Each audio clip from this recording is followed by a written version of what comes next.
تبارک و تعالیٰ فرماتا ہے ادعو الی سبیل ربک بالحکمت والموعظۃ الحسنۃ وجادلہم باللتی ہی احسن۔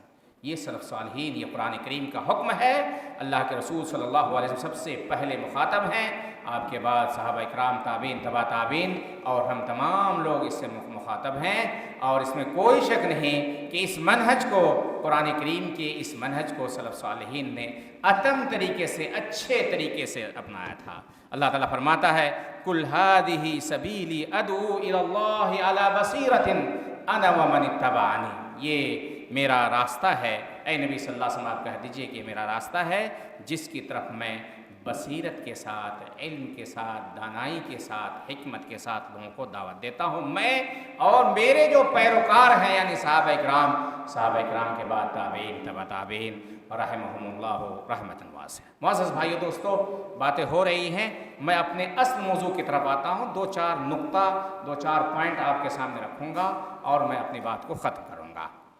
سلف صالحین کا طریقہ کار کیا ہے؟ بہت سارے طریقہ کار ہیں، میں اقصا کرنا نہیں چاہتا، لیکن دو چار اہم باتیں آپ کے سامنے رکھنا چاہتا ہوں۔ چونکہ الحمدللہ چونکہ یہ ندوہ علمیہ دعوت کے موضوع پر ہے، اس لیے آپ ہر مقرر سے، ہر خطیب سے، ہر محاضر سے آپ یہ سب چیزیں سنتے رہیں گے۔ پہلی چیز یہ ہے کہ دعوت اگر آپ دینا چاہتے ہیں، اگر آپ اللہ کے پیغام کو لوگوں تک پہنچانا چاہتے ہیں تو آپ کے پاس علم ہونا چاہیے۔ بغیر علم کے دعوت دینا یہ ممکن ہی نہیں ہے، ممکن ہی نہیں ہے۔ اور اس سے پہلے جتنی بھی آیتیں گزری ہیں سب میں علم اور حکمت کا ذکر ہے۔ یہاں میں آپ کو ایک لطیفہ بتا دوں، ایک بڑے عالم جو سلفی منہج سے ہٹے ہوئے تھے، ان کی گاڑی پر میں بیٹھا ہوا تھا مدینہ منورہ میں، بڑے عالم کلیہ میں پڑھاتے ہیں، بلکہ حدیث کے بھی ماہر ہیں۔ کہتے ہیں واللہ، وہ لوگ جانتے تھے کہ ہم لوگ سلفی ہیں، کہتے واللہ ہؤلاء السلف الذین یدعون السلفیہ ہؤلاء یظلمون علی الناس۔ کیف ہے شیخ؟ کہ یقول اللہ سبحانہ وتعالی ادعو الی سبیل ربک بالحکمہ، یعنی اللہ تعالیٰ کہتا ہے کہ حکمت کے ساتھ دعوت دو، اور تم لوگ کہتے ہو کہ نہیں، پہلے علم حاصل کرنا۔ واللہ ھذا ظلم فی علی ھذہ الآیہ۔ بڑے عالم، یہ منہج سے جب آپ ہٹیں گے، اس کا جواب آپ کیا دیں گے میرے بھائی؟ اس کا جواب صرف ایک جواب یاد رکھیے کہ حکمت کے جہاں بہت سارے معنی ہیں، اس میں سے ایک معنی علم ہے، یعنی ادعو الی سبیل ربک بالحکمہ، یعنی بالعلم۔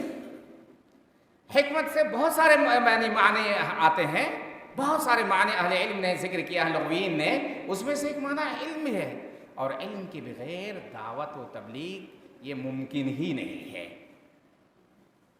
آج جو لوگ بغیر علم کے، آپ یہ نہ سمجھیے کہ کوئی کسی ادارے سے فارغ ہو گیا وہ عالم ہو گیا، نہ، یہ نہیں ہے، یا کوئی فارغ نہیں ہوا تو وہ عالم نہیں ہو سکتا، نہیں، اس کے پاس وافر مقدار میں قرآن اور حدیث کا علم ہو، وہ ہے عالم۔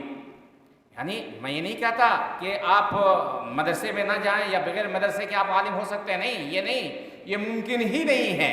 حتیٰ کہ شیخ البانی رحمہ اللہ کے بارے میں جو کہا جاتا ہے، بہت سارے لوگ لکھا کہ ان کے علماء ہیں، ان کے والد خود ان کے استاذ تھے، اور بہت سارے لوگوں سے انہوں نے علم حاصل کیا ہے، لیکن یہاں اس بات کو یاد رکھیے کہ اے دعات، اے لوگوں جو دعوت تبلیغ کا کام کرتے ہو، بغیر علم کے آپ کی دعوت کا کوئی اعتبار نہیں ہے۔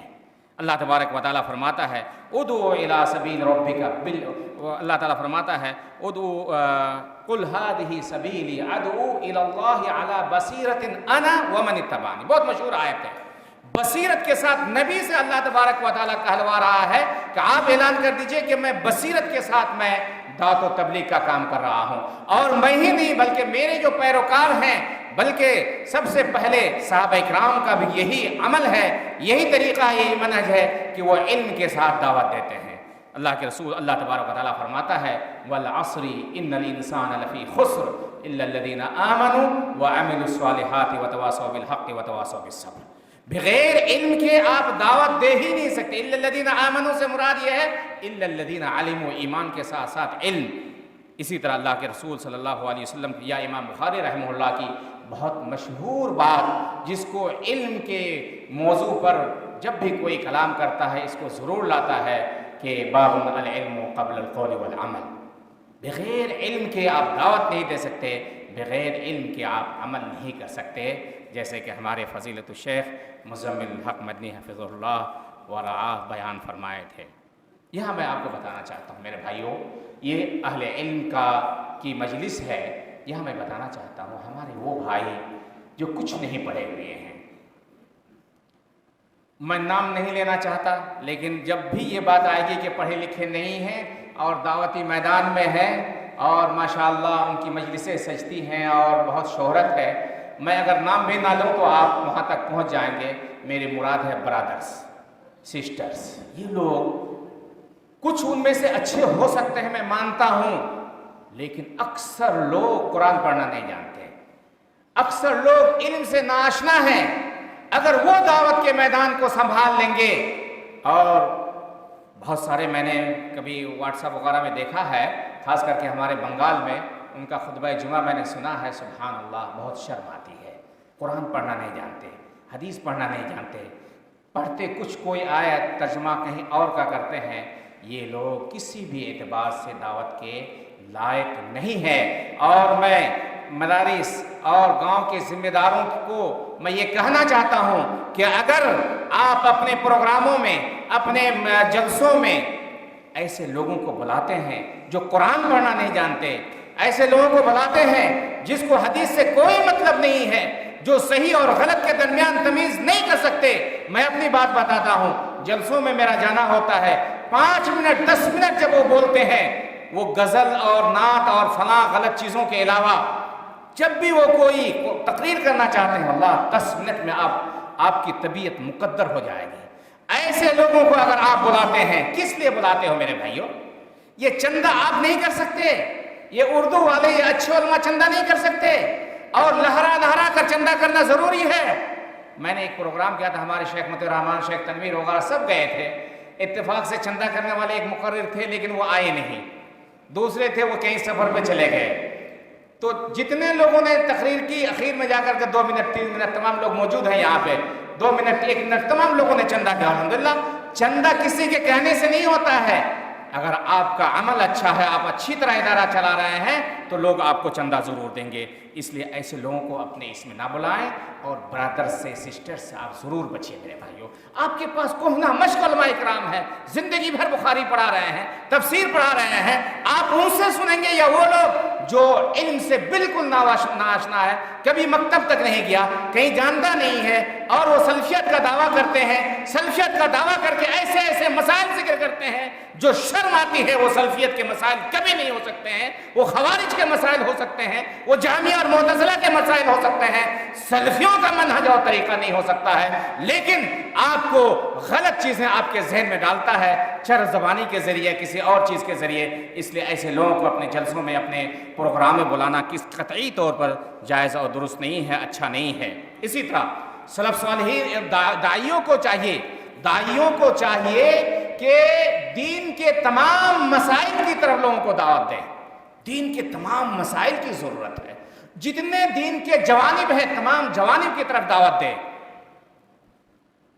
ایک جانب یہ ہے کہ عقیدہ، ایک جانب ہے عبادات، ایک جانب ہے اخلاقیات، ایک جانب ہے سلوکیات، ایک جانب ہے معاملات، ان تمام چیزوں کی طرف دعوت دیں۔ لیکن اپنی دعوت کا آغاز سب سے زیادہ، یا جس جانب کا سب سے زیادہ وہ اہتمام کریں، وہ توحید کو اپنائیں۔ اور توحید میں تینوں قسم، توحید ربوبیہ، توحید الوہیہ، توحید اسماء و صفات۔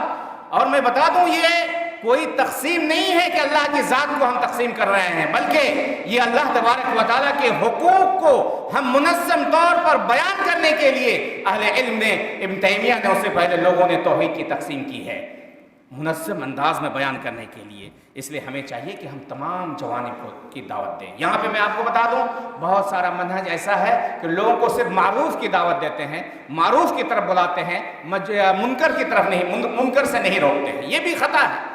آپ معروف کی بھی دعوت دیں، امر بالمعروف، اور نہی عن المنکر کی بھی آپ دعوت دیں۔ اسی طرح اخیر میں آپ کو 1-2 بات اور کہنا چاہتا ہوں، 2 منٹ یا 1.5 منٹ کے اندر، وہ یہ ہے کہ جب بھی آپ دعوت کے میدان میں جائیں، داعی بن کر کے جائیں، تو آپ کو اس مسئلے سے متعلق نصوص پر وافر مقدار میں آپ کا علم ہونا چاہیے، جاننا چاہیے آپ کو۔ یہ کاغذ لے کر کے تقریر کرنا کوئی عیب نہیں ہے میرے بھائیوں۔ حرمین شریفین میں اس وقت خطبہ ہوتا ہے، پہلے سے وہ لکھ کر کے وہ لاتے ہیں اور پڑھتے ہیں، یہ عیب نہیں ہے۔ عیب یہ ہے کہ آپ بغیر کاغذ کے آئیں، بغیر تیاری کے آئیں اور غلط سلط چیزیں لوگوں کو بیان کریں، لوگوں کے سامنے رکھیں، یہ عیب ہے۔ عیب یہ نہیں ہے، عیب وہ ہے کہ آپ غلط بیان کریں۔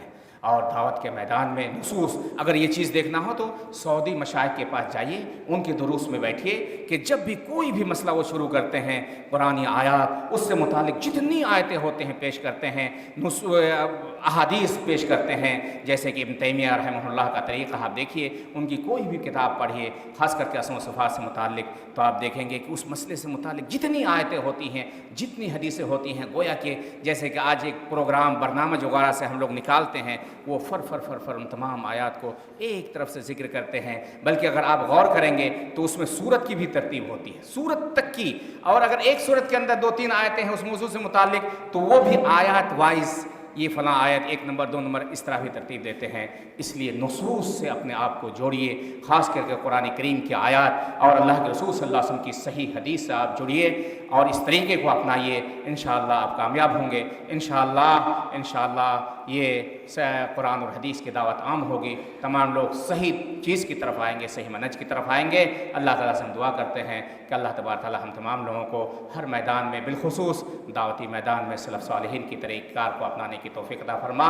اخیر میں اللہ تعالیٰ کے شکریہ کے بعد اس مرد مجاہد فضیلت الشیخ مطیع الرحمن صاحب کا میں دل کے نہا خانے سے، دل سے میں شکریہ ادا کرتا ہوں کہ اس پروگرام کے لیے مجھ جیسے لوگوں کو انہوں نے کم سے کم 3 سے 4 مرتبہ فون کیا ہے، صبح کے وقت لوکیشن بھیجا، اس سے پہلے تو یہ بڑی چیز ہے، اور ہمارے بڑے بڑے علماء کرام بھی یہاں آئے ہوئے ہیں۔ میں اللہ تعالیٰ سے دعا کرتا ہوں کہ اللہ تعالیٰ ہم تمام لوگوں کو دین کی سمجھ اور دین کی سمجھ اللہ تعالیٰ ہمیں عطا فرمائے۔ بہت ساری باتیں ہیں جو میں نے چھوڑ دیا ہے۔ اقول قولی ھذا واستغفر اللہ لی ولکم ولسائر المسلمین فاستغفروہ انہ ھو الغفور الرحیم، وصلی اللہ علی نبینا محمد وعلی آلہ وصحبہ۔